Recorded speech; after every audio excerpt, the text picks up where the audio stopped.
Bit windy, but the Seminole Softball Complex filling in for some ACC softball. Here we go. First pitch from Reed gets away, and it's going to hit Michelle Tarpey, and right away NC State with a runner aboard.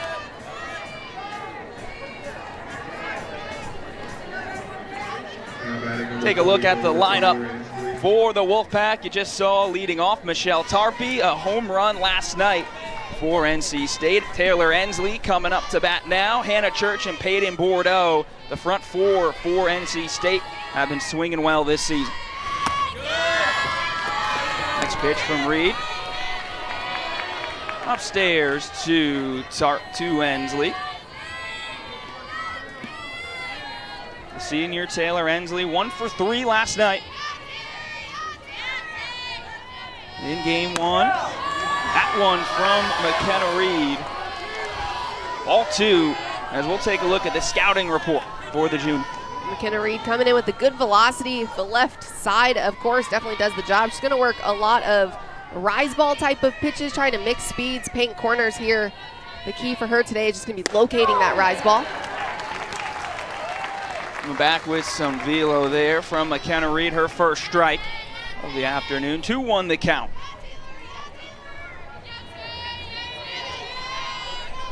To Taylor Ensley. Sister also on the team.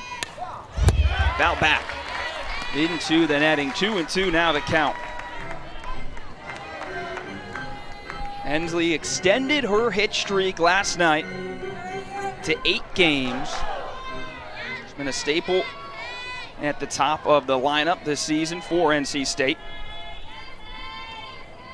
Batting .333 on the year. Popped up again, back in foul.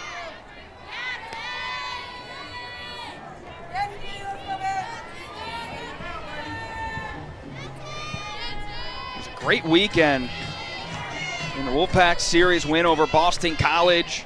A week ago today, last Saturday versus BC, was 3 for 4 with 2 home runs.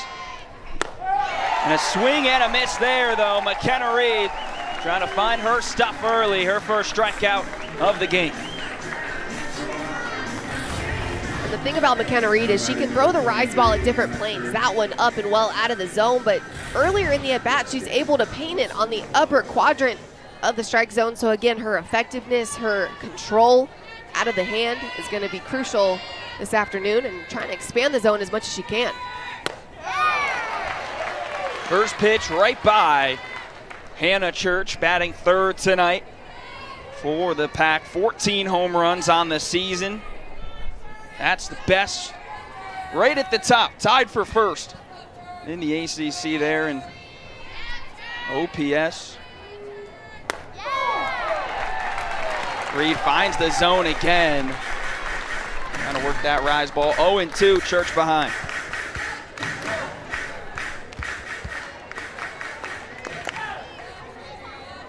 Hannah Church, the transfer from Ohio State. 0-2 to her. Right back to it. Caught looking. McKenna Reed back-to-back strikeouts.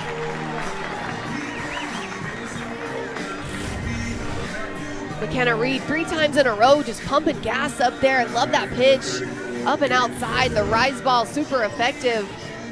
I feel like Reed is really settling in here early in the game. You talk about her first pitch. Hit Tarpey on the arm since then. Throwing strikes. First pitch swung on from Bordeaux. Popped up, going back is Widra. Calling out the outfield, it gets down. Tarpey going to be waved home. The throw from right field. Not going to be in time, and NC State, they strike first. 1-0 they lead.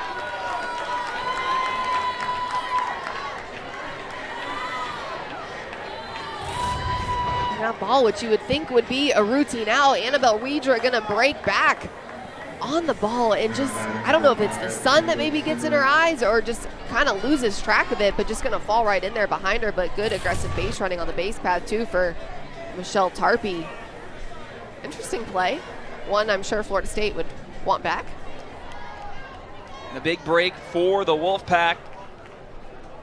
Now a runner on. Peyton Bordeaux on first. Brings up the freshman Kendall Simmers.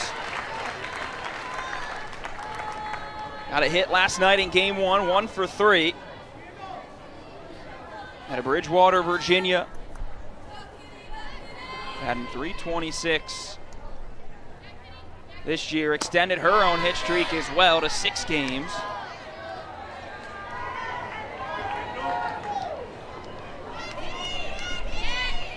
And a great surprise for Lindsay Leftwich this season. Simmer's been rotated throughout the lineup.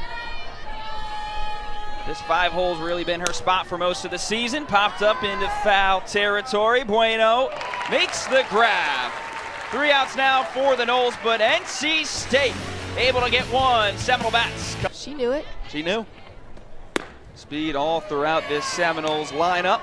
First pitch to Jason E. Beecham. Called for a ball. Beecham last night 1 for 4, an RBI double herself. As we see the Florida State lineup, Janai Kerr in the 3 hole tonight. A different spot for her this season. For Janai, it's been anywhere between 6, 7, and 8, but she has been on fire in ACC play, batting over 700. You see the last 5 games right there, 8 hits and 4 RBIs.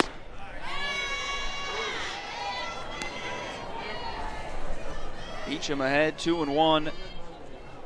Her score. Sophomore leads this team in home runs this year.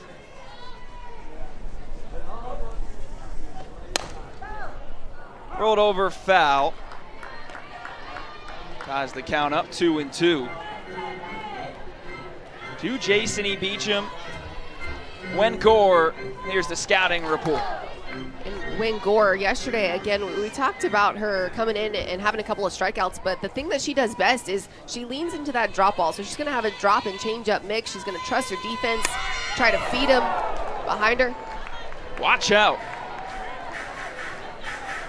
Absolutely ripped from Beecham into the netting of the NC State dugout. 2-2, still the count.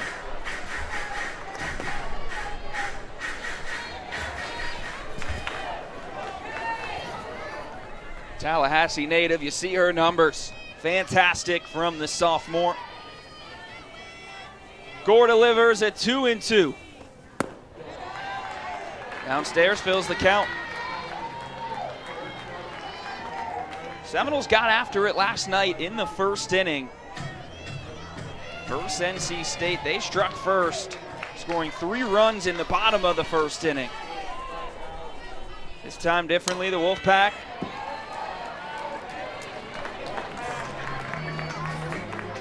Beecham fouls it off. 3-2 still. Torres had speed on the base pass as she showed off with the bunt. And in a situation like this, 3-2 to one of your best hitters in your lineup, you know that as Issa Torres here, anything in the gap, you're trying to push the defense as much as possible, possibly score. So I like her aggressive on the base path. Out off again from Beecham. Look out. Characters in the netting for NC State. We hung back up there. They're safe and sound. And you talk about, too, positioning. Look at your outfield right now. Everybody's playing a little bit in. You got a pretty fierce wind blowing in. Beecham into left field. It's going to get to the wall. Torres peeks back. She's waved home. Here comes Issa. Steps on home plate. An RBI double for Jason E. Beecham. Noles tie this one up.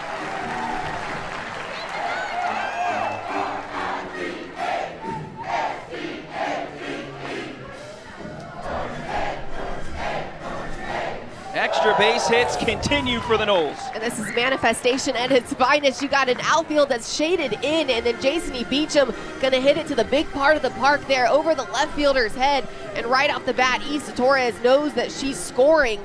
And that's the kind of stuff that Florida State and their base runners practice on a daily, weekly basis.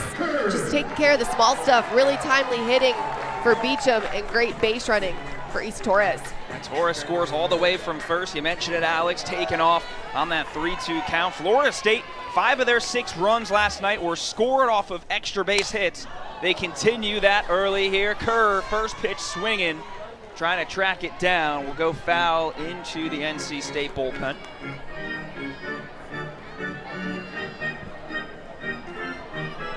So for Janai Kerr, the senior and Georgia native, furthest she's been up in the lineup this year. 2 for 3 last night.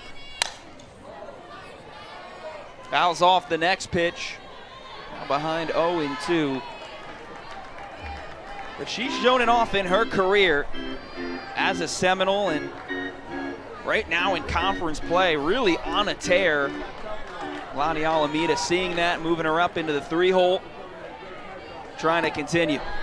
And here's the hard part about where you hit in the order and why it's important. Different situations, of course, different RBI opportunities, but it's also pitches and the ones that you get to see. So when you're typically in the bottom half of the lineup, you're going to see better pitches as opposed to maybe your 2, 3, 4 hitters. But you can't hide numbers like Janiyah Kerr and what she's putting up. Kerr popped up and back into the netting. No doubt about that, Alex. And again, batting over 700 in conference play right now is Janiyah Kerr. Was fantastic in the Duke series, the sweep in Durham for Florida State last weekend. 6 for 10, 4 RBIs and a double in that one. Outside from Gore. 2-2 the count.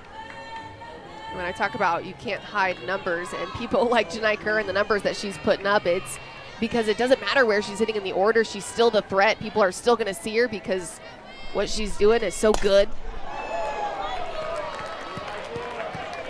Rips that one foul down the right field line. And she's done it all her career, too. You go back to 2023, All-ACC first team with Janiyah. Getting that swing going again when you add the prolific sophomores that Florida State has, and now some of the freshmen they've added in that fantastic class this year. There's weapons everywhere. Kerr reaches for it. Gore goes to third. Tag down on Beecham. So Janiyah will reach on the fielder's choice. Beecham out at third. And first out for NC State. Now batting number 51. It's not uncommon on something like this for Florida State to try to push the defense and get something going here. You got to make the good play, but I think the thing was Jason Beecham really needing to pick up the play and keep her head up while she's running, just to try to get in a pickle if she is going to be thrown out and maybe buy some time for Kerr to advance. A miss high from Gore, facing off with Michaela Edenfield. 1 for 3, 2 RBI double for the catcher last night. Edenfield over the glove of Simmers, that drops. And Michaela now 12 games. She will reach base safely. 2 runners on for Florida State. Michaela Edenfield doing a great job here, just trying to attack early in the count. First good pitch she sees, she's going to try to drive it right there, shallow left field, but doesn't always have to be the power game for these Noles, and that's one of the things that makes them so dangerous is their ability to get on base in a lot of different ways. A short game, nice little single action, good piece of hitting there for Edenfield. Here's Katie Dack, and we saw that last night a lot too, Alex. There was 12 hits for the Seminoles. Again, we mentioned 5 of the runs that came in were from extra base hits, but you saw a lot of those singles and hits that dropped in to shallow territory in the outfield, really showing it all off. Dack swung on in foul. We were just talking about Janiyah Kerr and how she's been hitting in ACC play. Well, it doesn't stop Katie Dack. Also been on a tear as of late. In her last 8 games, was 1 for 3 last night. Drove in a run and an RBI single. Now good position for her. Facing off with Wen Gore, 2 aboard.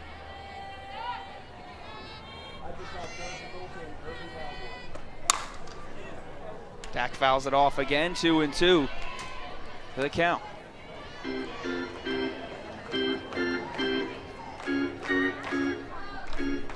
So Wen Gore last night, really kept the Seminoles in check. Now they're trying to do some damage this morning, Alex. Maybe starting to figure her out based on what they saw last night in the 2 innings.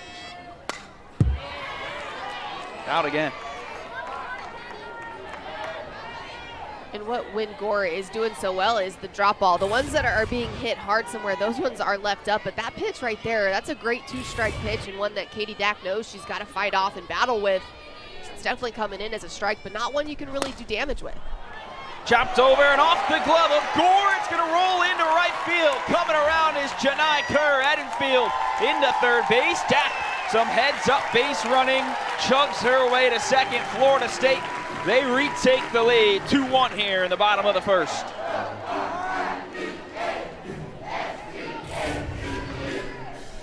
Tough play there. Katie Dack gonna get a little bit fisted. That pitch coming in tight, but just getting the jam job. But pitcher Gore unable to come up with it. Janai Kerr, no hesitation. Coach Wilson just waving her on the whole way through with the ricochet. Good heads-up base running for Florida State. That's just unfortunate, too, for Gore off the glove and squeezes its way in between Tarpey and Thrunk at first and second.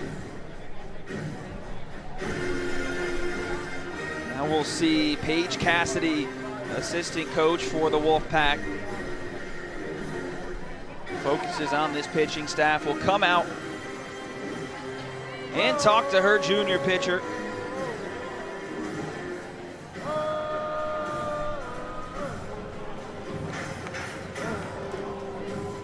And now a tough spot here, Alex. Runners on second and third.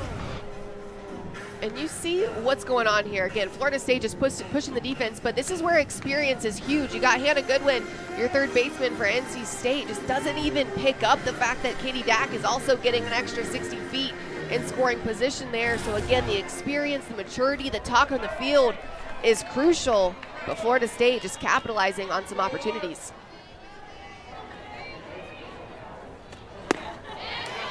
Brings up Kennedy Harp, first pitch. Called a strike, couple of strikeouts last night for Harp, who had been a staple in the top four in the Seminoles lineup all season. The sophomore has been on a tear this year. Batting average coming into this series was second in the ACC. Dropped down a little bit to 4.47. Now it's again a dangerous spot for Gore with two runners in scoring position. Harp a little further down in the lineup.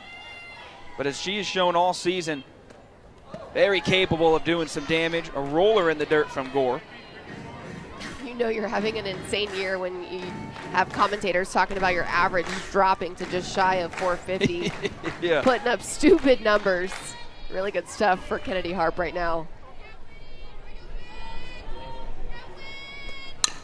About off.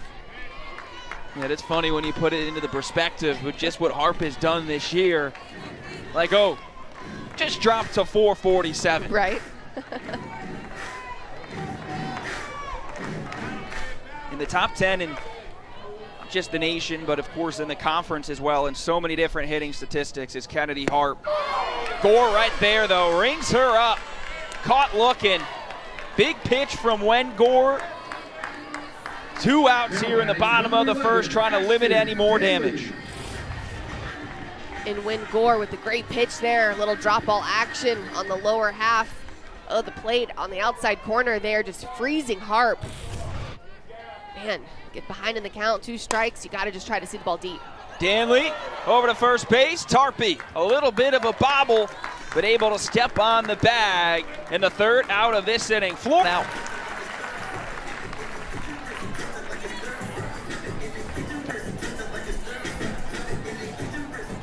Talk about this start in ACC play right now, Alex. 7-0. That's the best start for Florida State in conference play since they went 10-0 back in 2018. I'd say that was a pretty good year for the Noles. And there's just a point in time where as a program, you know, excellence, expectation become your standard, and it takes a long time to build that too. And I think that that's one of the reasons why that 2014 team in particular is highlighted so often. And not just saying that because I was on that team and on that roster. With some pop, going to be foul. Boy, that was launched by Hannah Goodwin. Might have reached the road. Just fouled off down the left field line. But Jack, I go back to this 2014 team, and that was 5-6 years that Lonnie had been building this program. So you look at what Coach Leftwich is doing now, only in year 2 of her reign, and it just takes time. And you know, that's why as a coach, as a fan, as a player, you've got to be patient, trying to build these programs, evolve them with your own standard and style, bring in athletes that reflect that, and Coach Leftwich doing a great job, just like Lonnie has done for several years now for the Noles. You credit the job, of course, for Lonnie Alameda, just in this conference as a whole, as the competition has built. And now you see what Lindsay Leftwich is doing now in just 2 seasons. She took this program over with 18 wins, had 30 last year, and it feels like NC State under Lindsay Leftwich will certainly be in that top competition. Good win. Right on the line into left field. Janai Kerr makes the grab again, and 2 outs.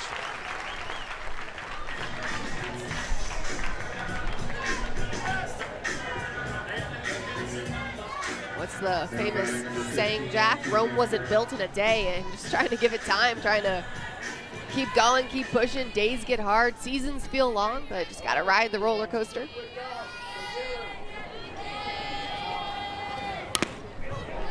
First pitch to Tegan Thrunk, fouled off, and that's what Lindsay Leftwich, you know, you're telling us after her first season, people are talking about, you guys are rolling, they're seeing the 30 wins, but of course, you know, you still have your challenges. You're still trying to create the culture, as you said, from a work perspective, from an expectations perspective, as she told us.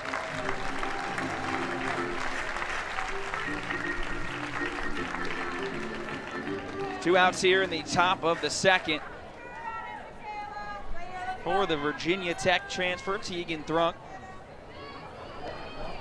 33 games in Blacksburg last year, about 3.5 hours from Blacksburg to Raleigh. Swung on the first pitch. Kerr makes 1, makes 2, makes 3 outs in this inning. Does it all for the Noles. But every single player on NC State has their own it word. It's on their bag tags. It's something that they keep with them. And that's really been a staple for Leftwich and her crew this year.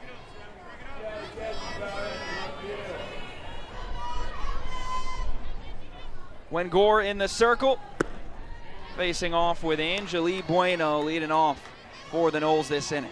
I won't put you guys on the spot, Jack and Meredith, but I'll be curious in a few innings what your it words are going to be. So be thinking about it. See, you know what? I was about to say the same thing. I figured, you know, I'll be a nice broadcaster and save it. But for all of us here, and maybe everyone at home, what is your it word?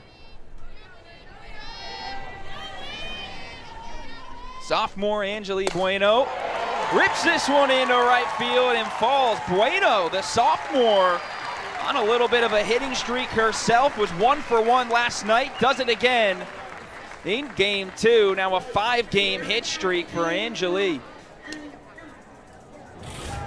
Great piece of hitting here for Bueno, just really short and compact behind the ball, so efficient to the pitch, and I love how she's just able to get her bat extended through it. Good piece of hitting there, doesn't try to do too much, and here's the thing that I love most about Bueno getting these at-bats and having success is, as you see Amaya Ross coming into pinch run, is they've been splitting time at first base, and typically the approach right now for Florida State is Bueno may get the start because of her defense and it being really solid. Ross will come in mid-game, and then Bueno will come back in and close the game, but Bueno really capitalizing on opportunity. Now her 4th consecutive start at first base. We saw this exactly last night, Alex. It was a single by Angeli. Amaya Ross came in to pinch run and then stole her 12th base this season. A perfect 12 of 12 on the year. That makes Peyton Bordeaux have to watch out. Amaya Ross wants to take off. Annabelle Widra, who started the game in the circle last night for the Noles. Also pretty darn good with the bat. Off the end of the bat. Coming over is Simmers to make the grab. Will hold Ross at first, 1 away.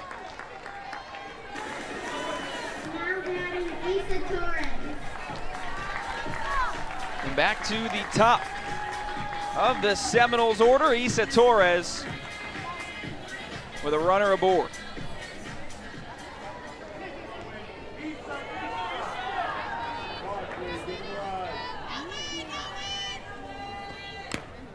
laid down a bunt on the first pitch to start it off for Florida State. Used her speed to beat out the throw from Hannah Goodwin, and then came around to score after Jason Beecham brought her home with an RBI double. Those hits just keep stacking for Issa. Not just leading the ACC, third in the nation in total hits this year. You know what's most impressive too, Alex, is not striking out as well for Issa. I mean, talk about how impressive that is the only person in the country in Power 4 to only have one strikeout with 100 or more at-bats. Ross takes off. No throw from Bordeaux and easily skirts into second.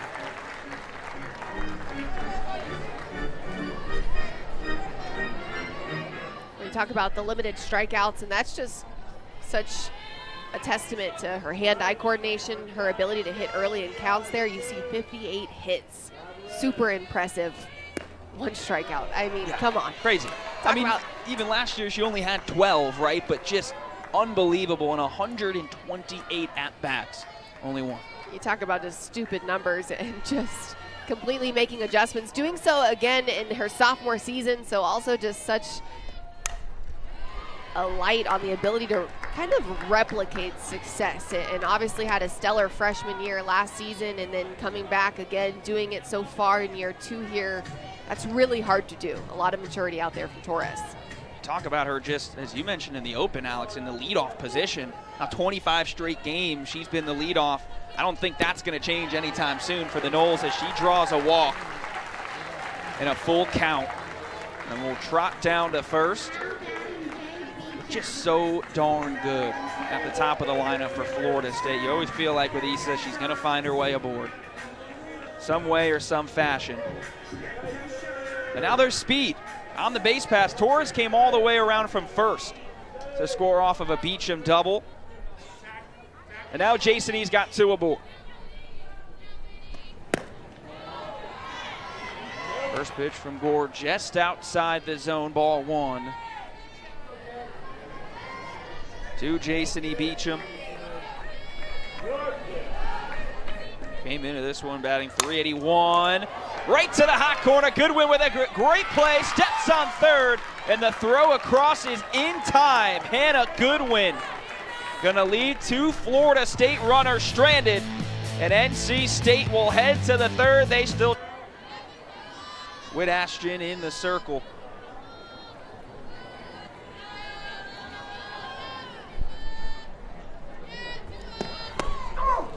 Trying to bunt is Marbury. 1-1. Here is the scouting report for the sophomore. And Ashton Danley coming in today, going to be kind of in that mid-60 velo range, going to be spinning the ball down really well, so the drop ball going to be super effective. She'll work all corners of the plate. She'll make speeds, flipping in that changeup every so often too, but the drop ball is going to be key.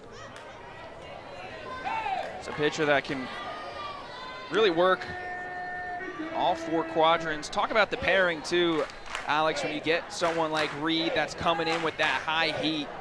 Maybe Danley has that spinning down that can kind of complement right after her.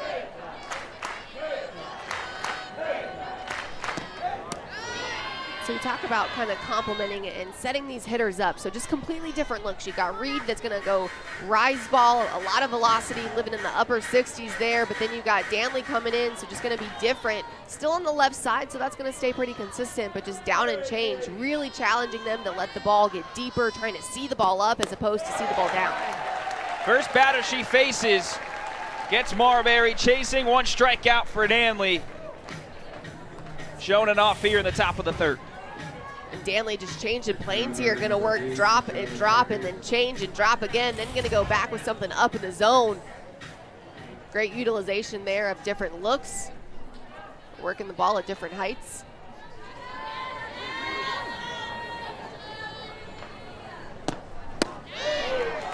Comes back with the off speed, just missed the zone.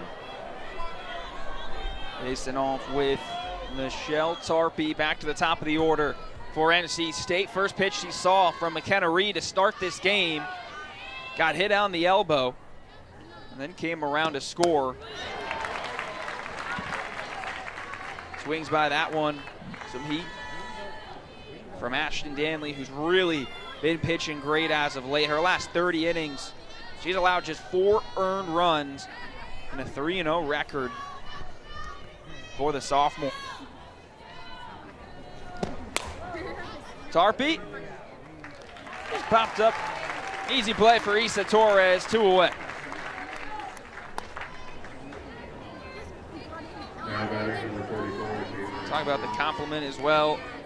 How about this Seminole staff, Alex, this year, and almost a Swiss Army knife, too, that they present? Well, you just talk about consistent, and everybody's within only a couple innings difference there, getting pretty equal opportunities, and I think that's really working in Florida State's favor. They know that they're really preparing right now for the long haul and the mayhem that is to come. So while you look at each game that's happening, every conference opportunity, every out-of-conference game too, everything's important, and you've always got to go out there and play well, but obviously you're always preparing for postseason. That seems like the time in April and May when Lonnie Alameda really thrives with her teams. Taylor Ensley in the box now for the Pack. Struck out her first time up.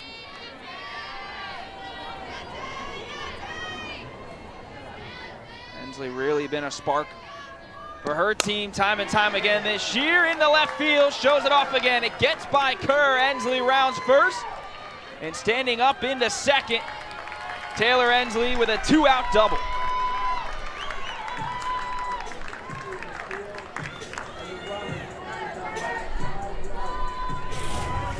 Ensley hits this ball sharp, gets her hands extended around that pitch. Again, a little bit less velocity coming off of McKenna Reed here for Ashton Danley. So Ensley doing a good job recognizing it out of the hand, sees the drop ball up, a little dancing action. You did say earlier, Jack, Saturdays are for the dance moves. It is. I don't have very good ones. I don't know about you. I like to say that I'm a pretty good dancer. I think others have maybe thought differently, but I'll stand by my point. You got to be confident on the dance floor. There's no doubt all these players on the field are confident as well. Hannah Church, off speed, 51 miles per hour from Danley. That's Church way out in front. Nasty changeup there for Danley, gonna flip it back-to-back pitches. Love the confidence in that pitch, and she'll throw it in any count. Now ahead 0-2 versus Church. Went right back to it.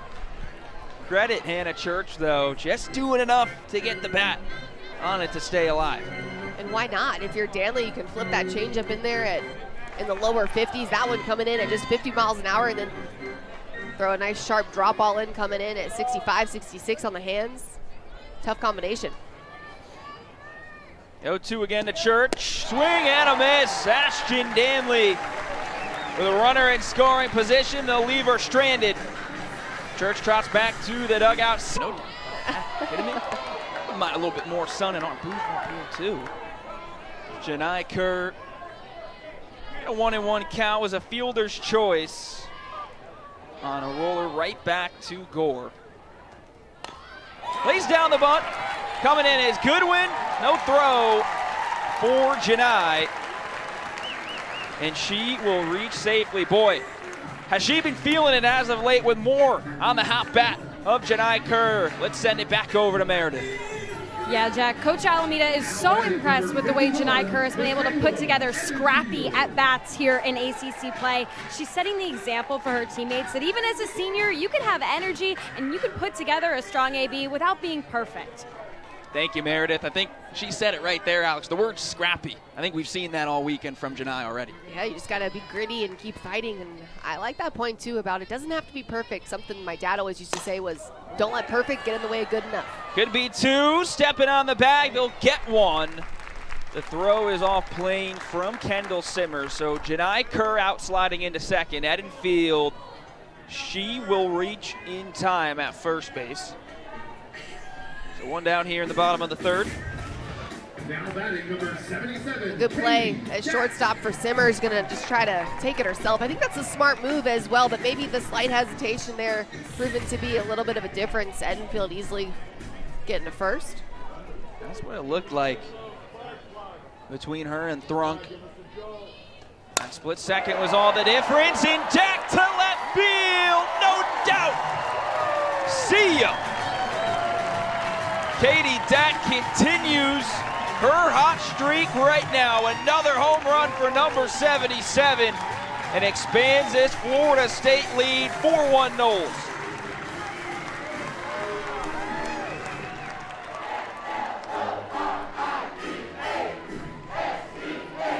A home run versus Bama. Last week a home run versus Duke, and now. And Katie Dak dropping barrel on the first pitch of her at bat. And look at the power game. That pitch wasn't bad. It was below the knees, but Dak with the big hack. Leaving the yard. I like that. Good piece of hitting. 1 for 3 with an RBI last night. Now ties Jason E. Beecham with a team leading 10 home runs this year.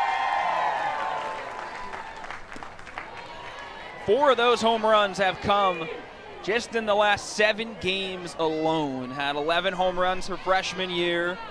A little bit of a down year last year. Meredith talked about it last night with Katie Dak and her approach, what she's been working on. Certainly showing it off right now. What a swing. Gives the Noles a 3-run lead. And here's Kennedy Harp. That's something maybe, Alex, as a great hitter that you were in your day. We talked about the season that Harp is having a little bit of a struggle here, right? Just the ebbs and flows of the season. Maybe what would a sneak peek into her mind look like right now as she's trying to find that swing again? I think just trying to keep everything calm and quiet, and that's physically, that's mentally, just trying to simplify as much as possible. And the thing is, as a hitter, you're putting up fantastic numbers, well over 400. You've obviously been seeing the ball well, but I don't think we always think enough about what are we doing when we're playing our best. And so when things start to go south is when we really start to evaluate, well, what was my process? What was my approach and my plan? And then we try to get back to that. Especially when you create those expectations. That time, a good AB for Kennedy Harp. 4-pitch walk down to first. Hey, with more, I'm Kennedy Harp. Let's send it back over to Meredith. Well, you've absolutely nailed it, Alex. I asked Kennedy what her approach is at the plate. She's not super stat-oriented. She's the kind of person that takes really simple steps to accomplish her goal. She likes to simplify everything as much as possible to not get in her head, and it's working well for her. Thank you, Meredith. We'll have a brief stoppage here. Paige Cassidy back out into the circle to chat with Wengor. Kennedy Harp's got some speed on first base. Ashton Danley now in the circle for the Noles is going to be in the box here batting.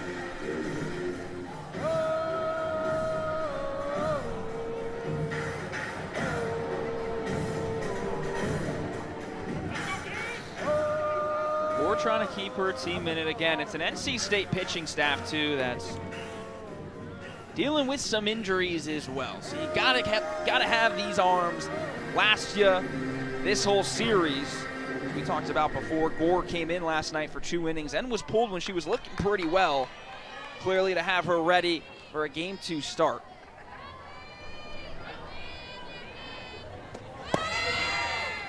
Runner goes, Harp. Throw in time, Peyton Bordeaux with a rocket from behind the dish to get Kennedy Harp back up to the dish.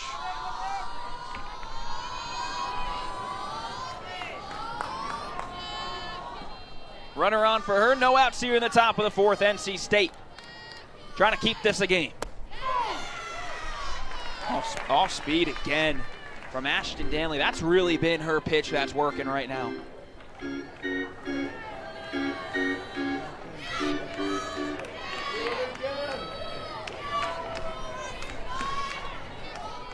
1-1 to Simmers. Right back to it. Called strike again, now 1-2. Great pitches from Danley. So much confidence in that changeup. Like to see her throwing it back to back as well, keeping these Wolfpack hitters off balance and guessing. Tries to find that outside corner of the zone. Danley just misses. Knocks the count up 2-2. Sophomore, the freshman. Danley winds. Rolled in the dirt. Bordeaux not on first. That's Munson running. Going to be tagged out. Annie Potter also now in the game at second for Florida State. Able to make a tag. Really good stuff right here. Got the dirt ball read, but Michaela Enfield with the throw on the money there. But look at the pick by Annie Potter. Also covering from second base on a steal is not easy. And so for her to be able to work around the bag, getting her body position, laying the tag down beautifully right there. Really good execution for the defense. Gives a quick pause to that at bat. It was a full count, 3-2. Kendall Simmers watches that one go inside. She goes down to first, draws the walk. Again, great job from Annie Potter to pick that ball and make the tag. 1 out now in the top of the fourth. Runner back on first base for Tori Ensley.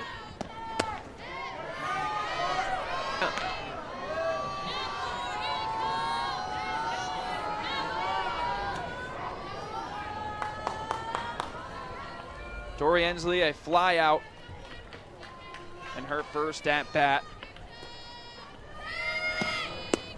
Seen her moved around the order a little bit. She's been really in the 9-hole majority of this season. Lindsay Leftwich loves her ability to flip over the lineup. Moved up today in the 6th spot.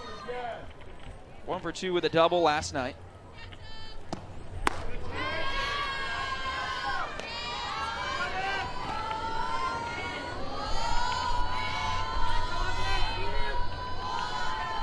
Ensley really just improving from her freshman season last year. It's a 2-1 to her. Underneath, running over is Potter. Back into right to make the grab. 2 outs. Here's the thing about softball, Jack, is the ball is always going to find the new girl that gets to come in the game. It's the rule. It's the rule. I wouldn't doubt that this next one will be coming in Potter's direction, facing off with Hannah Goodwin. For Goodwin, lined out into left field, her first at bat. You go back to the series last year for the senior. Her 100th career hit came in Game 2 in Tallahassee. Last season was a double off the wall. She's improved her approach, says Lindsay Leftwich, and that would be a pretty good spot for another one of those doubles off the wall with a runner on first base.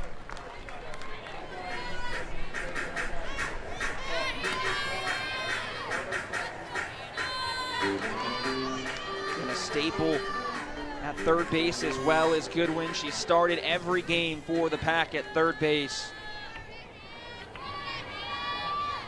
Only her and Taylor Ensley, 2 players to start every game at one position this season. In the dirt from Danley.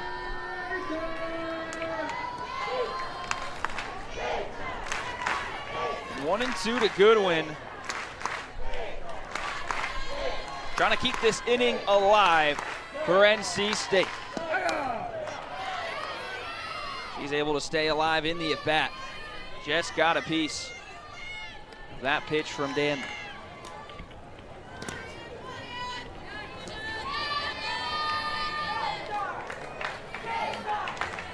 Down to 237 on the year is Goodwin. Danley, second in the ACC. 1.51 ERA. K-time chance from the Seminole crowd. Off speed. Able to get it. A dynamic duo in the outfield. Center and right. For the Wolfpack. Amaya Ross to the dish.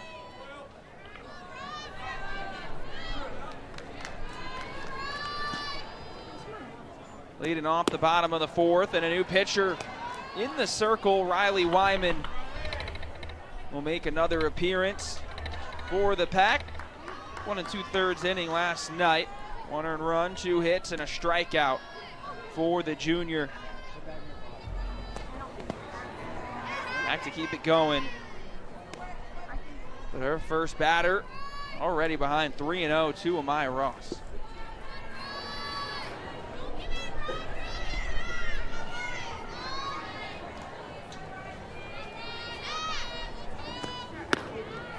4-pitch walk for Ross. Speed on the base pass for Florida State. And now Riley Wyman will face off with Hallie Waycaser, coming in for her first step out of the game.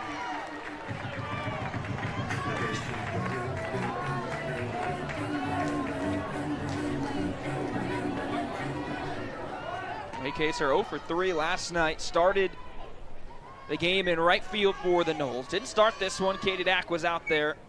Waycaser came in just before and takes that first pitch. Looked like it might hit her.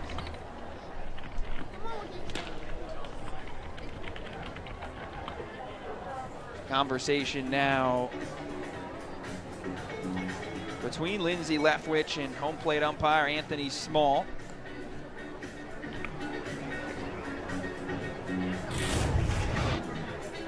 A tough pitch there, going to come in. It looks like it could have hit the hands, maybe the knob of the bat on Waycaser.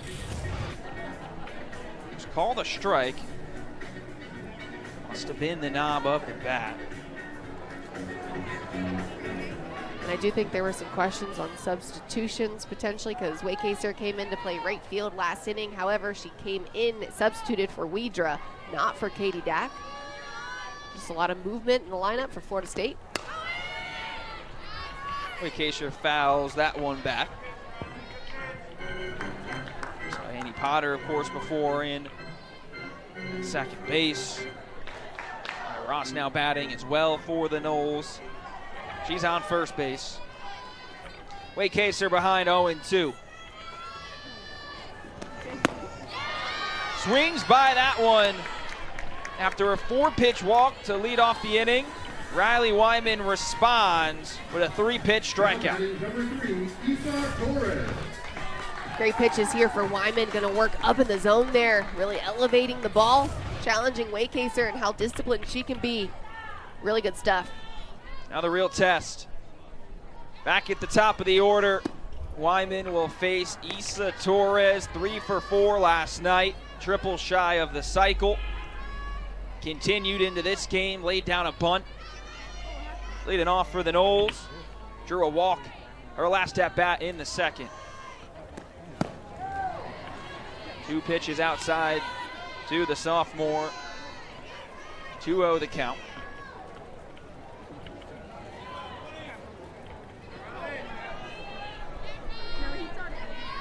Torres showing every reason why she was a top 10 recruit coming into Florida State. Opposite field, going back Marbury. Makes the play, Ross. Gets her way back to first, 2 outs. And let's look at Riley Wyman and her windup a little bit. Here, as you see, she's going to gather. She's going to go down to her foot and try to touch that right foot with the glove. And again, coming down low in a pitch like that and then using that energy and her power to go forward and up a little bit too, challenging Florida State hitters with a different type of look. Ross is going to take off after that ball gets away from Bordeaux. Now a runner in scoring position for Jason Beecham. Certainly a different delivery, as you mentioned, Alex, for Wyman, especially when you pair that after Wen Gore, who started this game for the Pack. Different look. Finds the inside of the zone.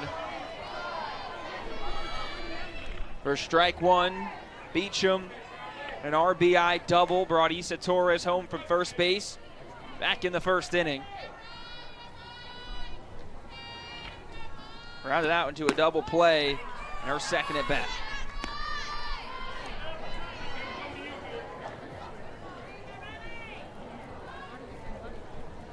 Jason Beecham, someone Lonnie Alameda said reminds her of an old soul from the moment that she got into the uniform.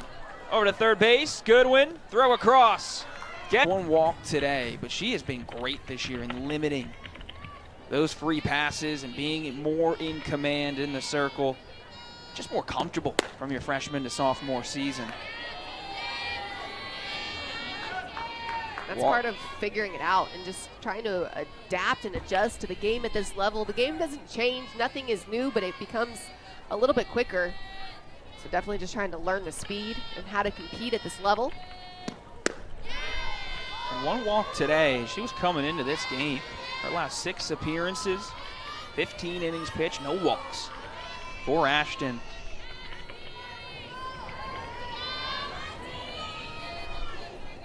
Impressive numbers. She's facing off with Tegan Thrunk, and that one made me think it was right inside to Tegan. She'll take a step back.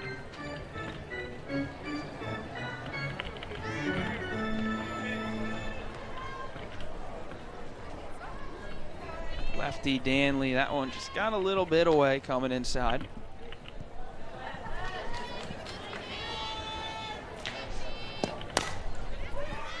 Right back to Danley. Easy money. Danley throws a pitch. Danley makes the play. Hey, with more on Ashton. Back over to Meredith. Yeah, Jack, it's actually been Ashton Danley that's led a lot of the conversations in the Florida State pitching staff this season on the advantages of using a committee. She really understands that concept and loves how many weapons that can come off their bench and loves that she gets to be one of them. Thank you, Meredith, and certainly helps. You get a two-way player in Danley. Of course, Annabelle Widra does both for Florida State. Such a decorated high school player coming in for Florida State. Found her way her freshman season. Showed all the flashes and now really pulled it together towards the end of last season and doing it again in her sophomore year. Charging in is Waycaser. Can't make the grab and it's fair, but the throw to second is in time. Annie Potter tracks back and they tag out Michaela Marbury sliding into second base. Funky play. And a play that's going to just kind of fall right in between Potter and Waycaser out there. A little lapse in communication, but good heads-up recovery from Potter. Immediately grabbing the ball, no hesitation. Nice throw to second base. Torres there to make the tag. I think if they could go back and do it again, though, they'd rather just catch it in the air. Yeah. Makes it just a little bit easier. Still found a way for 2 outs. The first pitch from Danley called strike to Michelle Tarpey. Tarpey.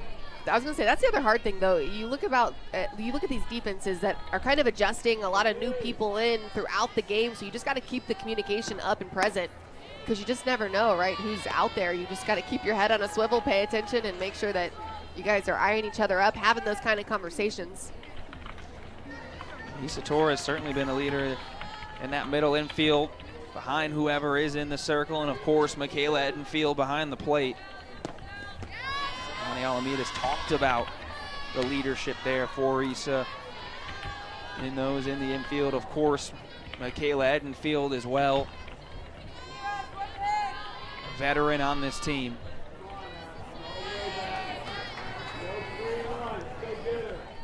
Two and one to count for Michelle Tarpey. Bouncer to Beecham, throwing and doing damage in the first inning. They retook the lead, as you saw, right back in the bottom of the first inning. And now up 3 with Janai Kerr at the plate.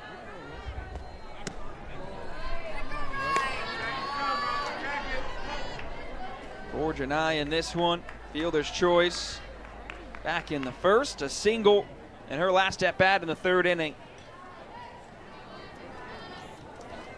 Continuing her hot bat in ACC play, Wyman paints it on the outside. 2-1 is the count.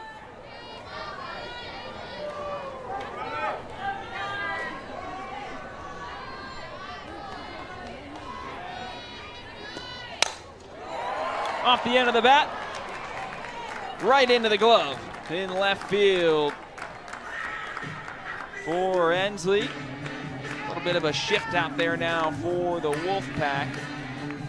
Tori Ensley now in left field. Her sister Taylor in right.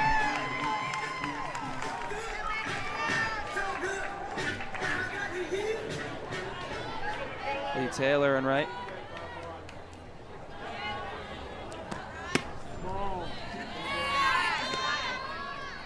Ball one to Michaela Edenfield. Sally Goins in center field for the Pack. Making her first appearance of the weekend.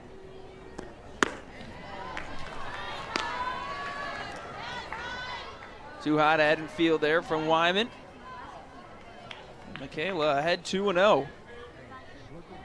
1 for 2 today for the catcher. Single her first at bat.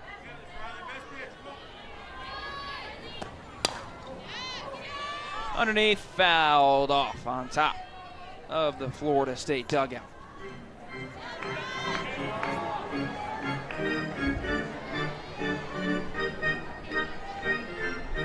Wyman trying to keep working right now.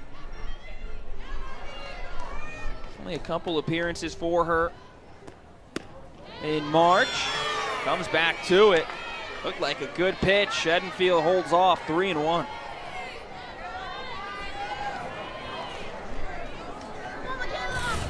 It was a good pitch, one that I thought was really close, at least from up here, but got some take there, but you can do that when you're ahead in the count.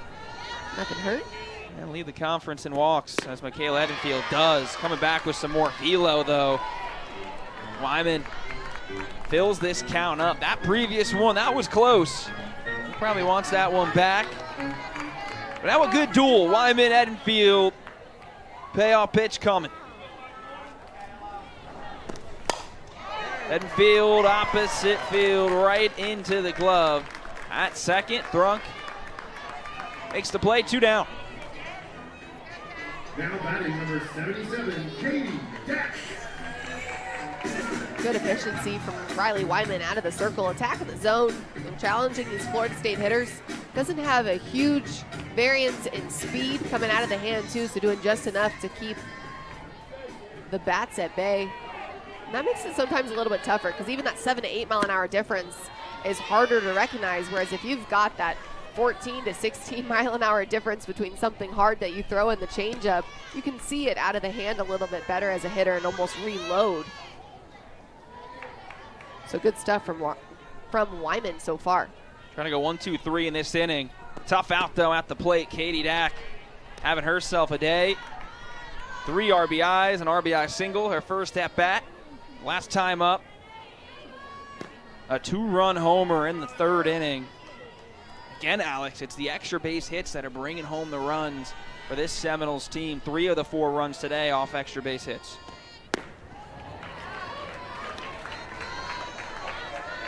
How about that, too? Keeping into existence, maybe, huh? OKC, I'm assuming it's probably 25, just was a little blocked off. That's where they're trying to get.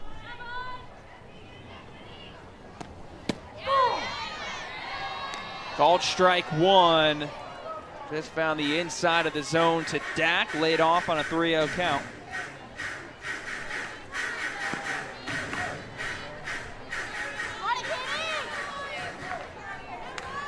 Similar to the last at bat from Michaela Edenfield. Wyman trying to work her way back. Blowing it too far outside, and Dack drops down to first. Now batting number 23, Kennedy Hart. She's finding her way aboard all weekend.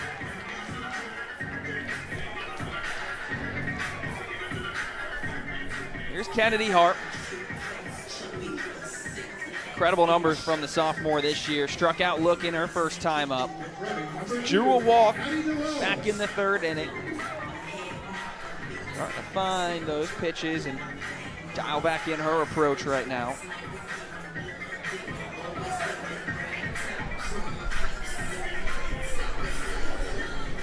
And a pinch runner. Katie Dack heads off to the dugout. Addie DeLong in to run for her.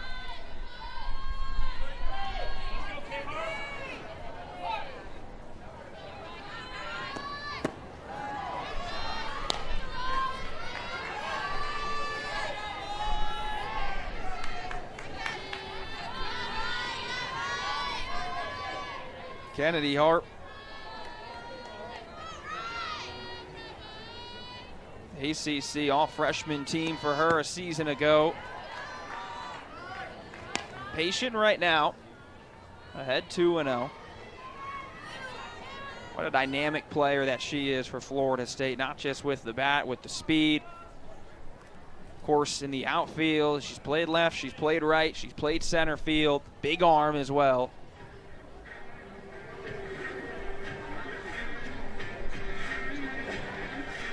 Brief pause. Home plate umpire.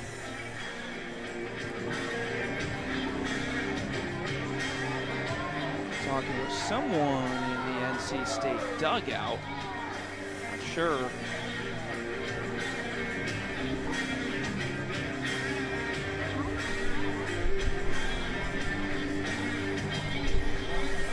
Looks like we're switching up some signs, or maybe the cards that call the signs. A little bit of chalk, maybe too. that's what it is. I see a bat coming out, and it looks like they're pulling out papers. Yeah. But here we are, chalk. I mean, dirt does the job sometimes to play, Pass it along. but whatever they need. Yeah, Tegan Thrunk came in too and got some chalk as well from one of the assistant coaches. Passing it along to her infield. Next pitch inside. So Harp in a good spot, 3-0.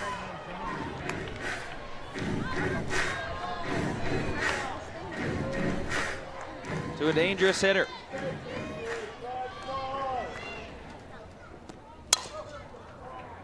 Fouled off by Harp. We talk about those signs. You see the little wrist coach right there in the red with all the signs and the pitch calls. And Boy. your offensive sign sometimes depends on what's on top. That one's going to be the pitch calls. So everybody's on the same page. Technology now newly in the game a little bit more. Harp draws a walk. Puts 2 on for the Noles. I mean, looking at that, obviously you must, of course it's a lot easier when you know it and you see it. Outsider's perspective, boy. Working off the grid system, but the implementation of it, just trying to capitalize again on timeliness. You know, the pitch clock now coming into play this season and trying to speed the game up a little bit. So technology a factor. Obviously the old school way of calling signs of the wrist coach. But right now this NC State defense trying to limit any further damage that Florida State could do. Coach Leftwich mentioned earlier just wanting to limit the free passes as much as possible, make the hitters earn their way on base, but a couple of back-to-back walks here for the Noles. Brings up Ashton Danley. Now out pitching for Florida State. Also doing some hitting today, 0 for 2 in the afternoon. With 2 outs here in the bottom of the 5th, trying to extend this lead for the Noles. Speed on the base pass as well. DeLong at second and Harp at first. Wyman with a good pitch there. 1-1 count. Beautiful weather again. High 70s, a little windy too. Did not affect a couple of plays. Ashton Danley in the circle.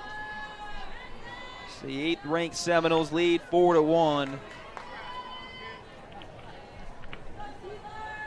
Danley facing off with Taylor Ensley. Ensley a double in her last at bat in the 3rd inning. Also see that happen again with some power coming up behind her. Her team still trails by 3 here in the 6th. Danley thought she had it. Good pitch. Crowd wanted it. Anthony Small says no. 3-0 the count. Good pitch for sure by Danley on that one. Just kind of going to float through there.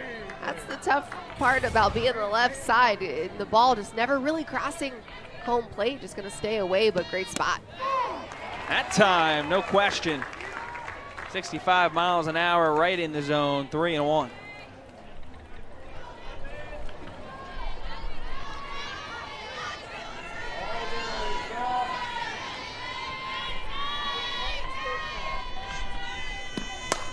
Hensley to the opposite field, going back, can't make make the grab. DeLong in right field off her glove. And Ensley back-to-back at-bats into second base, leads off the top of the 6th. Trying to create a spark for the Wolfpack.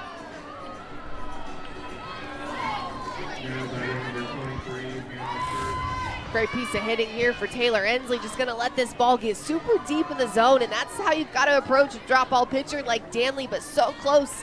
Out there was DeLong, man. I even thought on the recovery she might be able to just stick the glove out and try to make the catch, but good stuff for Ensley.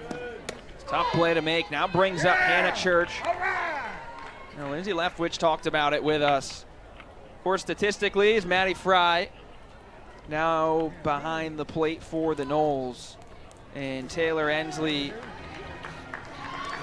going to come to the dugout. Lisi St. Jean now in the pinch run, the freshman for the Wolfpack. So something Lindsay Leftwich talked to us about. Statistically, obviously, you want your best hitters in the 2 and 4 spot. Well, between Taylor Ensley and Hannah Church, they've played around with it all year, but they've just found that they're better off when they are back-to-back. And that's what you see again in Game 2. Ensley batting second, now Church behind her batting third. Church has had a fantastic season, the transfer from Ohio State. The Buckeyes actually in the country in home runs. Church has brought those home runs to the pack. Is trying to find that swing this weekend in Tallahassee. Stanley pulls a string, now ahead 2-1. When you know you have a hitter like Hannah Church and somebody that can leave the yard and has done so 14 times so far this season, you got to be able to mix the off speed in there. You got the big swing, trying to keep her off balance. Church stays alive, it's fair. Church gets it done, coming around the score, St. Jean, and an RBI single for Hannah Church. Was looking for her first hit at the weekend. Comes pretty timely for the Pack in the top of the 6th, cuts that lead to 2. Good piece of hitting by Church. This ball just going to be right down the line, and Jason E. Beecham tries to kind of come up with the pick, seeing if it's going to play off the bag as well. Not much she can do on that one. More to add on the junior catcher. Let's kick it back to Coach Meredith. Leftwich told us that Hannah Church's confidence really elevates her teammates. She's the kind of hitter that immediately passes along information. When it's good and she can get a hit, she's running back to the dugout to tell them how they can too. And when it's not so good, she's telling them exactly how to adjust so that they can get after the next at bat. Alex, how valuable is it to have a hitter like that passing down the information in your lineup? It's super valuable in knowing that the experience out there and what it is that they're seeing, because you spend a lot of time as a player scouting and talking about what these pitchers throw, but sometimes it looks a little bit different when you're actually up there in the box. So being able to give that real-time look, knowing that, hey, we think it looks like this, but I can tell you what it actually is doing up there, and really valuable stuff. No doubt, and especially for someone like Church. I asked Lindsay Leftwich, when she transferred in, did you know that she was going to have this type of season right now? 14 home runs already, leading, tied for first in the conference, and they said it. Her and the whole staff, they knew the power was in there, but just the most exciting part is she'll be replaced at first base for a pinch runner. Just her growth, how she's learning through the season. Also talked about, especially in this conference, when you're facing that high-level competition, it just makes you better as a batter, especially, of course, the pitching staff for Florida State this week. NC State going to have to take on Virginia Tech, too, in their next conference series. They got some pretty darn good pitching there with Emma Lemley and Sophie Kleiman. Of course, Duke later on the road, too. Peyton Bordeaux, she's 2 for 2 today. Trying to keep it going with no outs in the top of the 6th. Right now, these Wolfpack hitters just passing the bat, trying to just keep it simple, not try to do too much up there, and just allow Danley to throw strikes, something up in the zone that they think they can get barrel on, and doing a good job so far. Bordeaux fouls it off and fills the count, 3-2.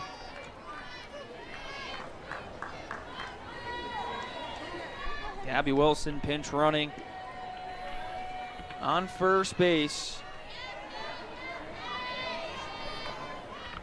Full count payoff pitch. Bordeaux in the left. Kerr's right there. Like a magnet into her glove. One away.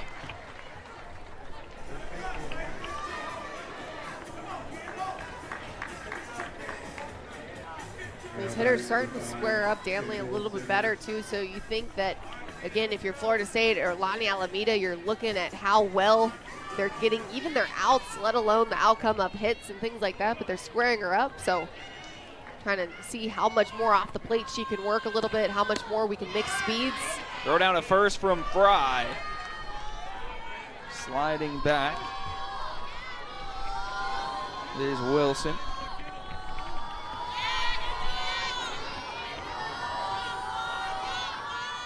Simmers drew a walk her last time up in the fourth.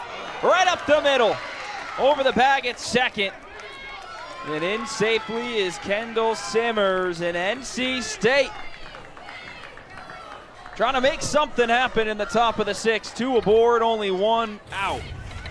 Kendall Simmers hitting this ball right back up the middle where it came from and doing a good job. Again, just keeping it simple right now as NC State hitting pitches hard over the zone, barreling them up.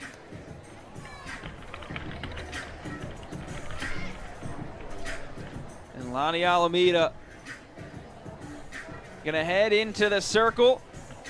That'll end the day for Ashton Danley. New pitcher for Florida State. We'll tell you who when we come back. The freshman saw her last night, went 2 innings, allowed 1 hit and a strikeout in Rockledge, Florida. Trying to close it out here for the Garnet and Gold. And Frantic has been a great mid-game or in-game reliever here for the Noles so far this season. We saw earlier the depth of this Florida State pitching staff all being pretty equal, spread across the board. First pitch, Ensley drops it into center, in front of Harp, and NC State, bases loaded. Only 1 out, Hannah Goodwin coming up to bat. First pitch attacking. Is Ensley just gonna take the little off-speed action there that she's gonna see from Frantic and drive it to shallow center field? Harp doing a good job relaying the ball in quickly, but that's the thing about when you have Danley and then Frantic coming in, both pretty predominantly off-speed pitchers. First pitch, swinging again, is through the hole. Goodwin does it. 1 run scores.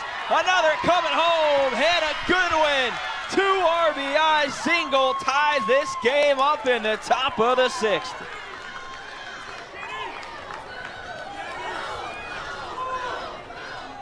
Dugout loves it. They're giving that one a bunch of booms.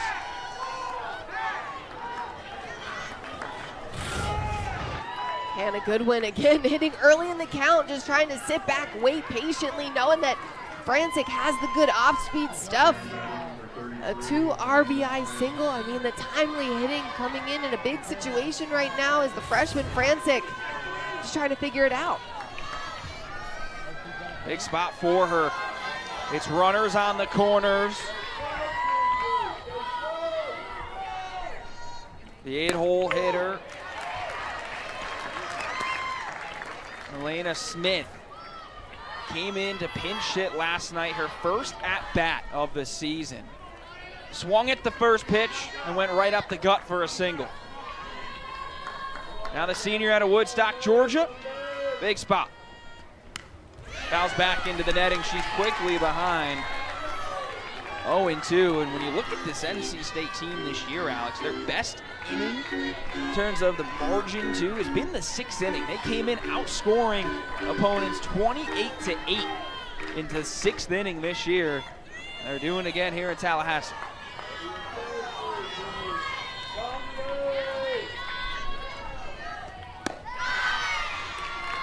High and outside from Frantic.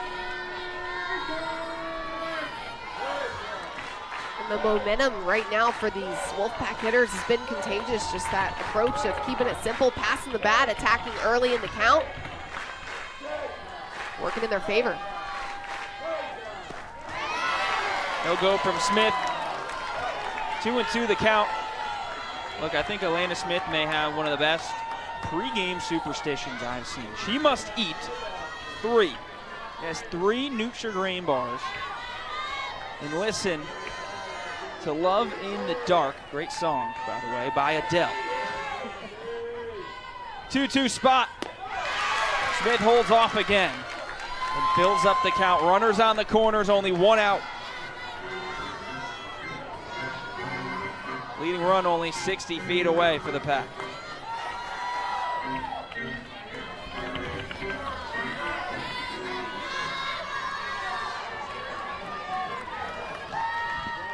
Three and two, Francic delivers, swing and a miss from Smith.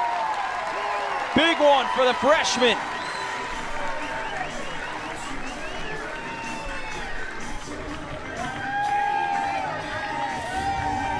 Jazzy Francic trusting her stuff right there, not trying to overpower the pitch, letting her movement do the work. Good pitch. I think she's pleased with that one. Good job spinning the softball. And now Ellie Goins, her first at bat of the weekend. Quite possibly the biggest at bat for anyone on NC State this weekend, as they can take the lead right now with one swing. The junior out of Mooresville, North Carolina, had one at bat versus Charlotte on Wednesday. Went one for one. Also brought home a run with that hit. Trying to do the same thing right now.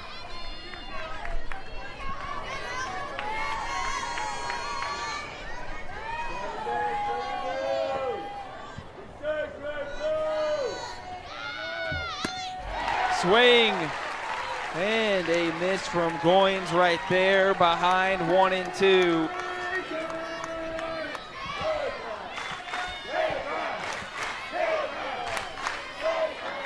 And Florida State fans trying to build some momentum. K-time chance raining. The 1-2. Outside.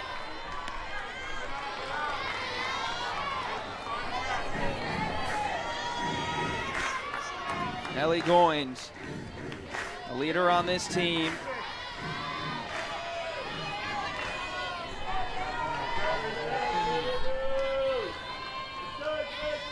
Two and two. Gets it off the end of the bat, right back into the with 9 themselves. Amaya Ross to lead off. What a play. What a grab to stop it, but there it is. Ross is going to reach at first. It was Kendall Simmers with the diving stop. Backhand of the glove, but too fast as Amaya Ross. Amaya Ross just hitting it where they're not. That one in the 5-6 hole there. Good piece of hitting for Ross, and so much speed down the line. You know that right off the bat she's going to be safe on that kind of swing. Hey, we talk about speaking it into existence. Manifestation is real here in the booth. We've been doing that all weekend. Say we're on the money. I would have to agree, and now we're set up for a great finish here at Joanne Graff Field. Annabelle Widra in the 9-hole for Florida State. And a runner on. Ross takes off. The throw from Bordeaux in the dirt. Too much speed for Amaya. She keeps stealing.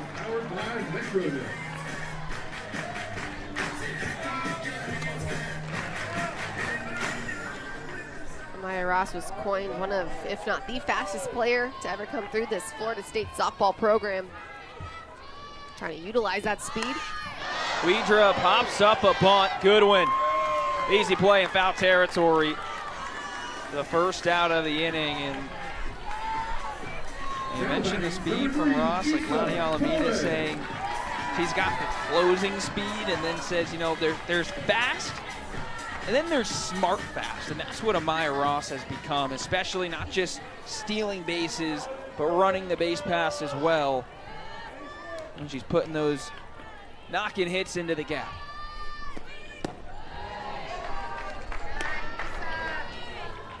Riley Wyman trying to stay composed right now. Back to the top of the order for Florida State. And Issa Torres, who's 1 for 2, continued her hot night from yesterday with a single or a bunt in her first at-bat, walked in the second, and flew out to left in the fourth.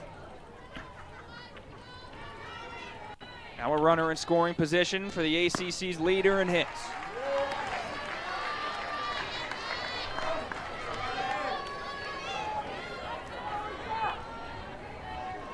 Not taking any chances. Ahead 3-0 right now.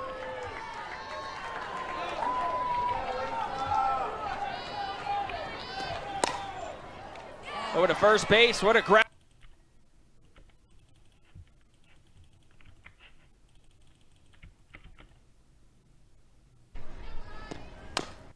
Lead runs on third base. Beecham knocks off the bat and back behind foul.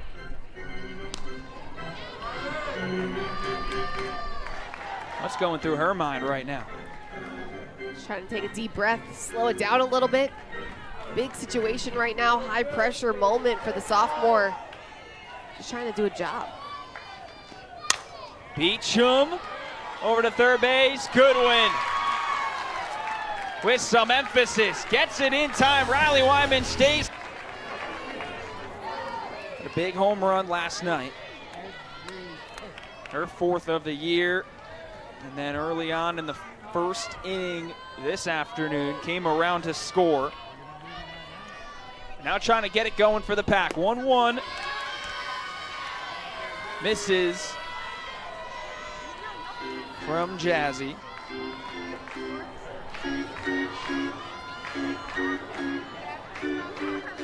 For Tarpey, someone Lindsay Leftwich calls the best bad ball hitter I have ever coached. That's got to be a good compliment. A good compliment, but also just calling it like it is, right? You can take a hitter that has a lot of power, a lot of potential here, and if they can learn to hit pitches out of the zone, they become pretty dangerous, and it's really hard to get them out because you can't throw them stuff over the plate. You can't throw them stuff around the plate. It's got to be grotesque. And earns the walk, a point back to her dugout. Tough AB for Tarpey. And she said at the end of the day, whatever swing it is, even if it's not a swing, like we just saw right there, she finds a way to get on base. And Tarpey leads it off for the Pack, gets a runner on. And now brings up Taylor Ensley, who really started it all for this NC State team. A double in her last at-bat to get it going in the 6th inning. Swings at that first pitch from Jazzy. She's got 2 doubles today. Ensley came into this game with only 4 on the year. Now she's got 6. And it's tough. One, when you're at this part of the order, you're Florida State, the defense, the pitching staff here trying to be selective with the top part. Leadoff walk doesn't help. However, I think it was a smart move with somebody like Tarpey trying to be more selective. That time, Francic curves it in, takes the lead 1-2. It's a big at-bat right now. Freshman versus senior, 1-2. Reaches for Beecham. Over to second for 1. The throw not in time to get Ensley. The lead runner is out. Tarpey. Jason Beecham getting the leadoff out there. If that ball was hit maybe just a little bit harder. A little hesitation as well on the throw and the relay there, but also good speed down the line from Ensley, so you just got to respect it all the way around. But Florida State trying to take care of the softball, get the leadoff out was big, keep somebody off of second base and out of scoring position. Hannah Church. It was her first hit of the weekend. Running an RBI on the ground. Beecham gets the lead runner again for 1. The double play. Pitch outside to Kerr, 2-0.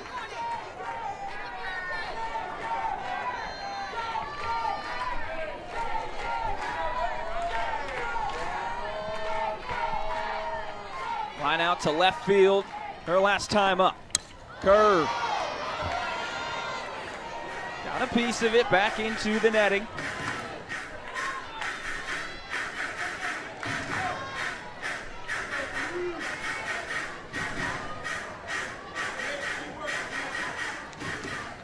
go. These are the moments I would imagine, Alex, any athlete, you live for these ones. So much fun. Pressure. Swings past that one. Wyman, 67 miles per hour. High up in the zone. Gets Kerr missing, 2-2. Here's the good news. You got a Florida State team right now. They're within one pitch being the difference of this game. And that's a good place to be sitting. Rolled over to the third. Goodwin in time to get Janai Kerr.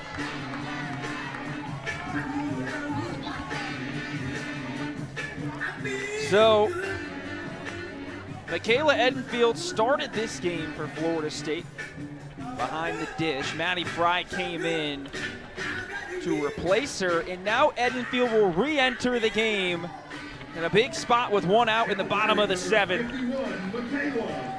6 home runs on the season. Over 50 in her career.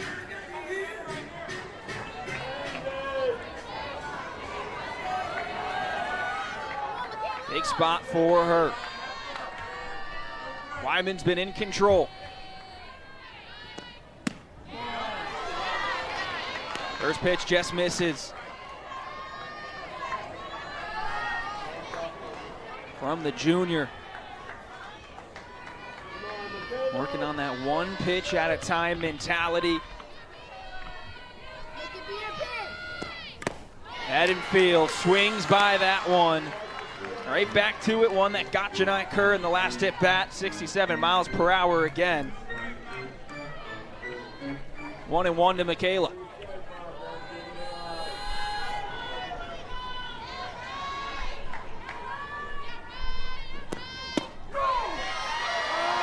Right in the heart of the zone. Edenfield watches it go by for strike 2.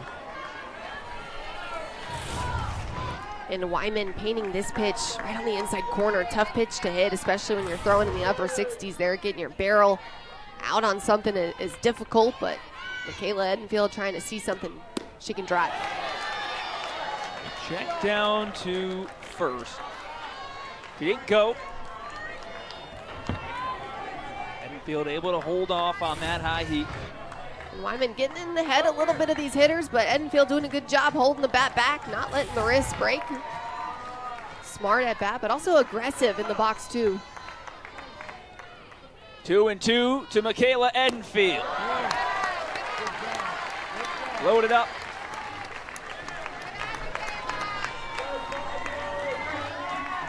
What we're looking for here is a batter, 3-2.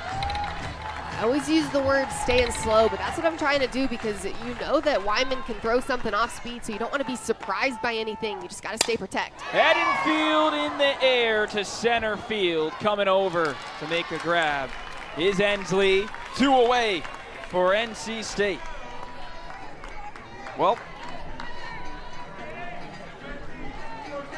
that was actually Ellie Goins. Ellie Goins making the grab in center. It's the Ensley sisters in left and right. But Katie Dack to the plate. Look what she's done today. RBI single in the first, a 2-run shot in the third, and then drew a walk. What an afternoon. What a stretch of games for Katie Dack. 2 outs, bottom 7. First pitch finds the inside quarter. Boy, is Wyman confident right now. Wyman's been dealing, and she should be confident. Her stuff is showing up. She's been really effective so far ever since coming into this game. That swings by that. Wyman in control. Goes 59 miles per hour with that pitch. 0-2 is the count.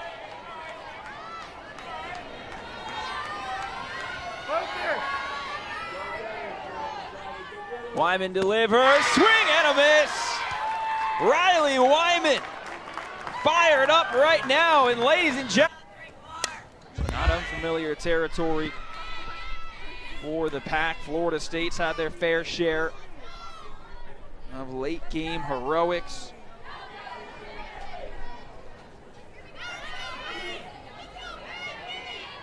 Tie ball game in the top of the 8th. Jazzy Francic, freshman, still trying to hold it down in the circle. This is with that pitch, 2-1.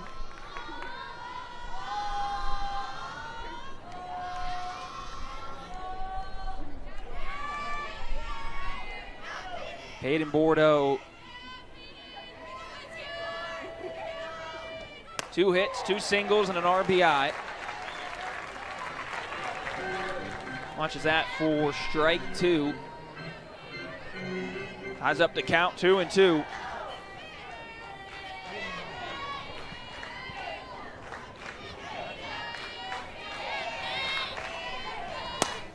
Bordeaux, opposite field, and fouls it off. Redshirt senior catcher. It's a legacy. And NC State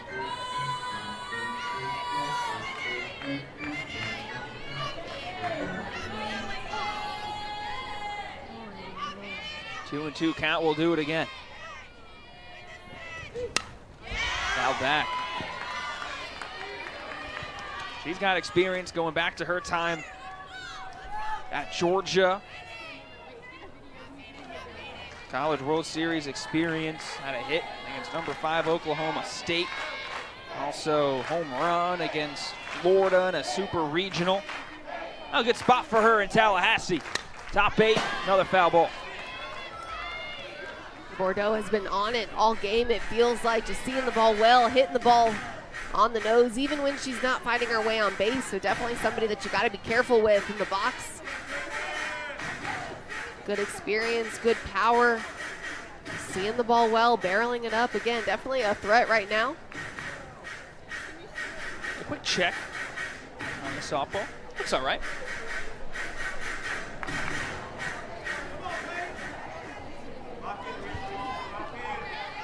All right.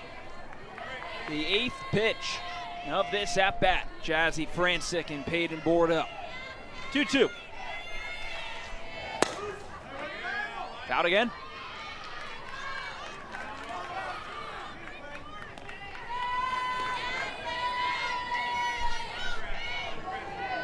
Make it the 9th pitch between Francic and Bordeaux.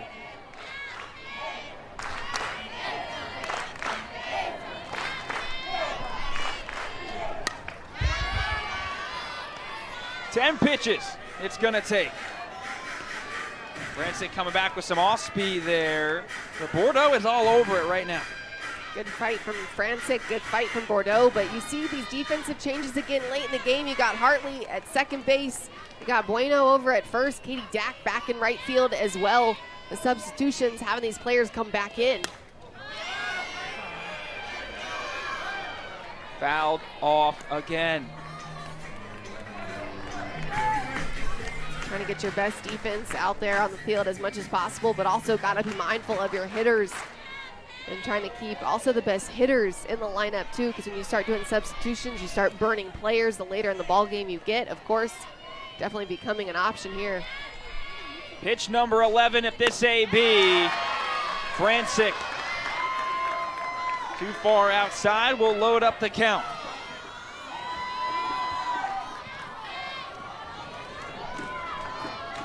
Over!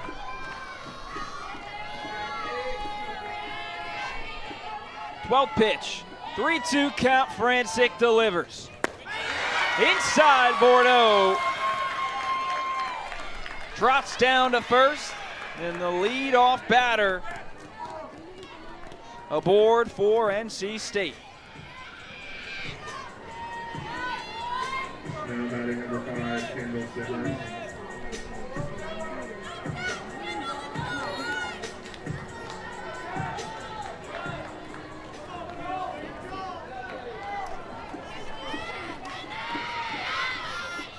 Kendall Simmers, the freshman, showing bunt, lays it down. Edenfield out, throw down to Hartley. pulled her off the bag. They're going to say safe. Let's see. Probably going to go to a review here. Called her out. And it was down the first base line. NC State saying that Hartley was off the bag.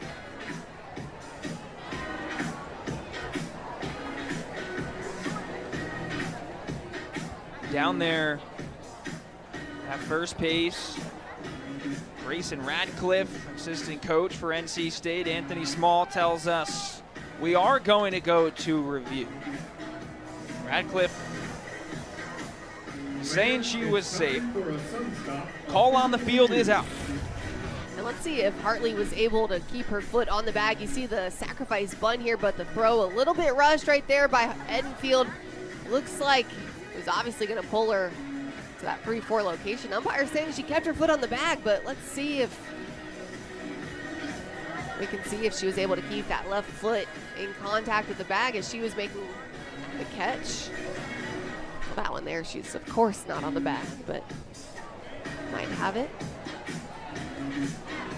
It's a bang-bang play, and this is where you got to try not to rush your throw there, but you can kind of see it was a little bit blurry, but you see the toe and how it was positioned up. It looks like there could have still been contact at that spot, but whether or not Hartley was in possession of the ball yet, I think is ultimately what's going to be in question. But you see there, it looks like, again, it's blurry, but it looks like there's foot to base because you see the white and you see the feet touching.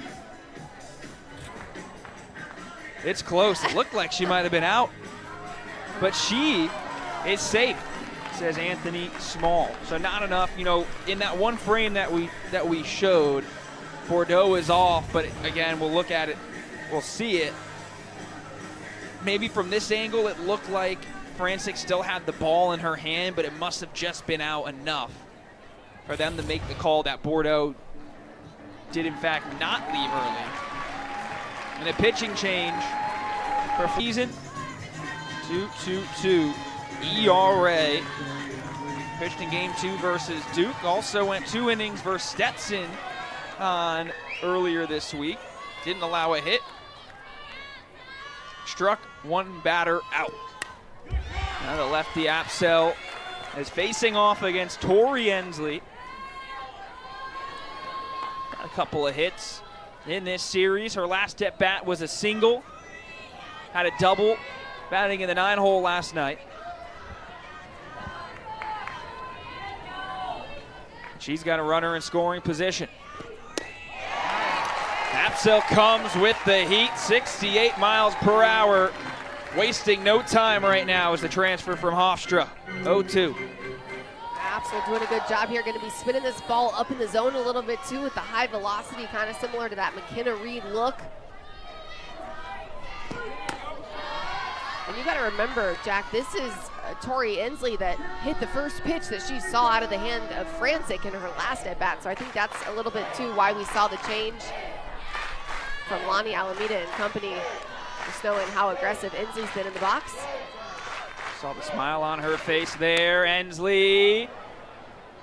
Short little blooper. Torres back to make the play. 2 outs in the top of the 8th.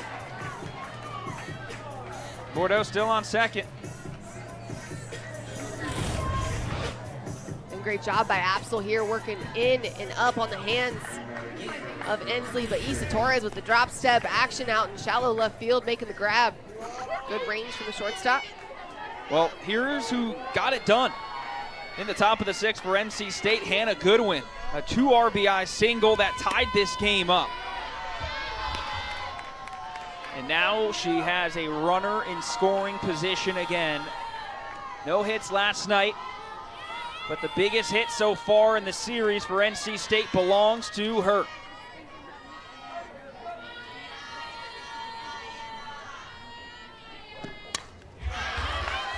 Foul back into the netting.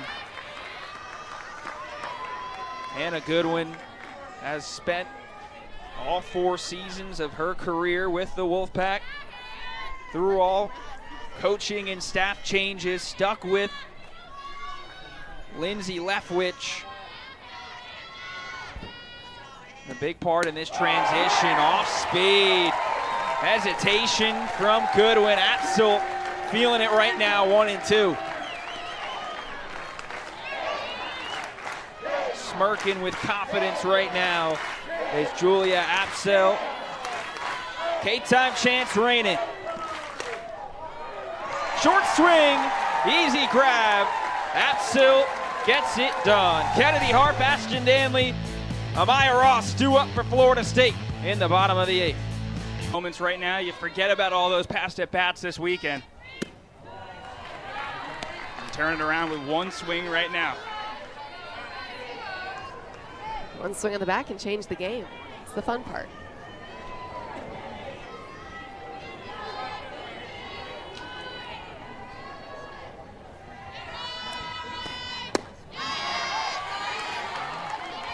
Down low to Harp, 2-0. Again, credit the job Riley Wyman has done coming in to replace Wen Gore. Only 1 hit she's allowed in 4 innings pitched, 3 walks, 2 strikeouts. That unique delivery, as you touched on before, Alex, with the glove almost touching the ground. Causing some trouble. There's her line. So far this afternoon, she's been stellar out in the circle. 4 innings pitched, the 1 hit that she's given up. Good stuff by Wyman. And Kennedy Harp earns another 4-pitch walk.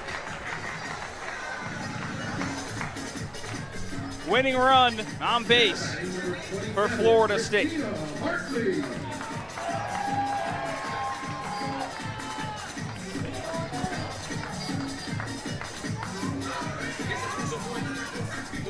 Now the senior out of St. Petersburg, Christina Hartley.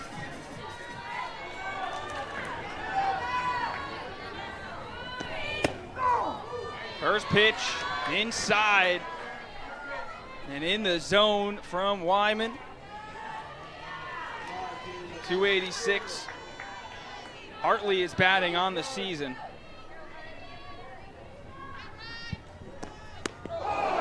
She gets beamed. Just got away from Wyman.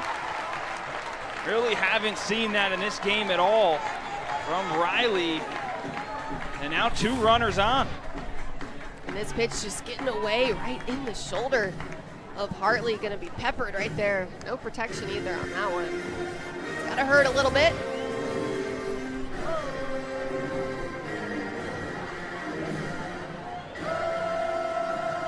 Conversation now in the infield as fans look on.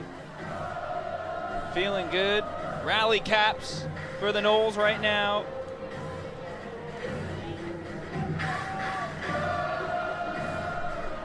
Wyman trying to stay composed as she's been all afternoon. She's facing off against Angelique Bueno, who, Alex, her last 3 at-bats have all been hits, dating back to earlier this week versus Stetson. And now she's got no outs and 2 on in the bottom of the 8th.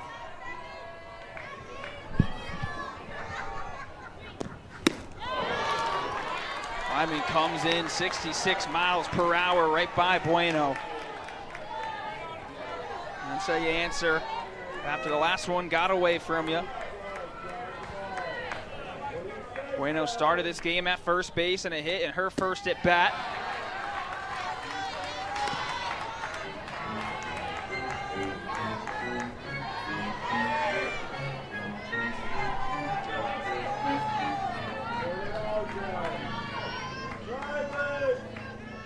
The 1-1 count to Angelique. Wyman delivers too high. Florida State trying to feed off of this right now. Toughest spot that Riley Wyman has been all afternoon.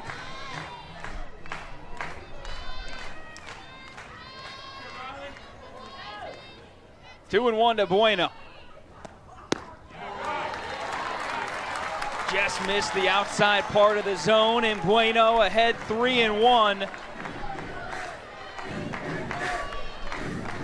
Bottom Annabelle, Annabelle Widra due up behind her. Bottom half of this Florida State lineup really challenging Wyman deeper into counts, patient in the box. Bueno rolled over, flipped over to second for one. They're not going to get a throw to first. So Bueno will reach.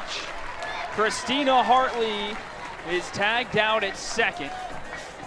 Forced out at second. And Kennedy Harp to third. And now Annabelle Widra will step up to the plate with runners on the corners. Most importantly, the winning run only 60 feet away.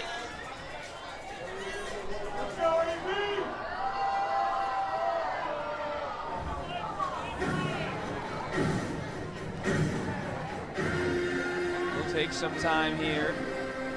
Paige Cassidy out to chat with her pitcher, Riley Wyman, again, who's had a really strong afternoon. Limiting these Seminole batters. And she's got to face Annabelle Widra, who this season, 14th in the country with 4 sac flies this year. That's all you need right now. One out in the bottom of the 8th. You look at the situation right now, if you're Annabelle Widra, just trying to see something up that you feel like you can hit a little bit deeper into the park, knowing that a sac fly will get the job done. Got everybody playing in, infield, outfield. Trying to sell out right now for the moment.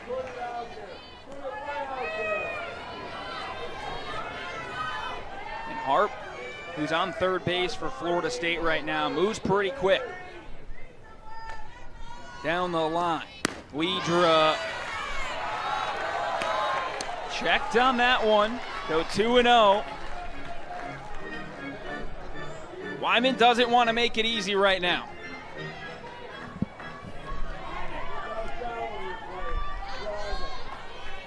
Two and 0 to Widra. This is downstairs again. 3-0 the count.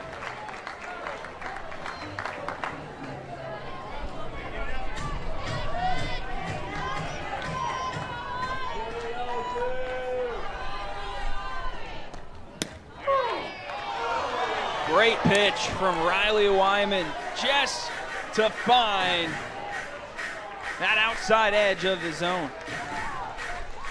Wyman taking a little bit off that pitch as well. That one coming in the lower 60s. So again, just trying to find the zone a little bit better. Misses though on the 5th pitch of the at-bat. Will load the bases up. And who else up to bat right now for Florida State? Isa Torres, the conference's leader in hits. Our player of the game last night, a triple shy of the cycle. A single and a walk in today's contest. And fans clapping for Isa leading off. In this Seminoles lineup, first pitch from Wyman, outside. Bases loaded. Nowhere to put these runners right now. 4-4 ball game, bottom 8, 1 out. Wyman blows that one by Torres, 68 miles per hour.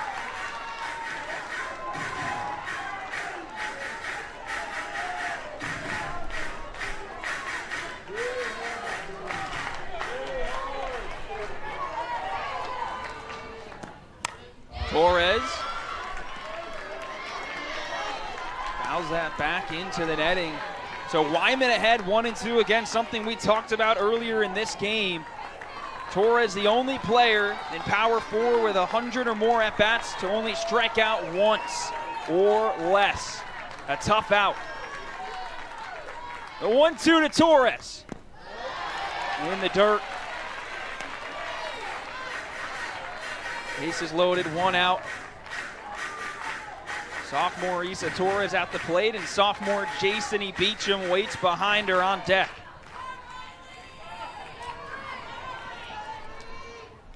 2-2 to Torres. Into left field, over the head and at the wall. Isa Torres. She's done it all weekend and she does it again. Walks it off for Florida State. They win this one 5-4.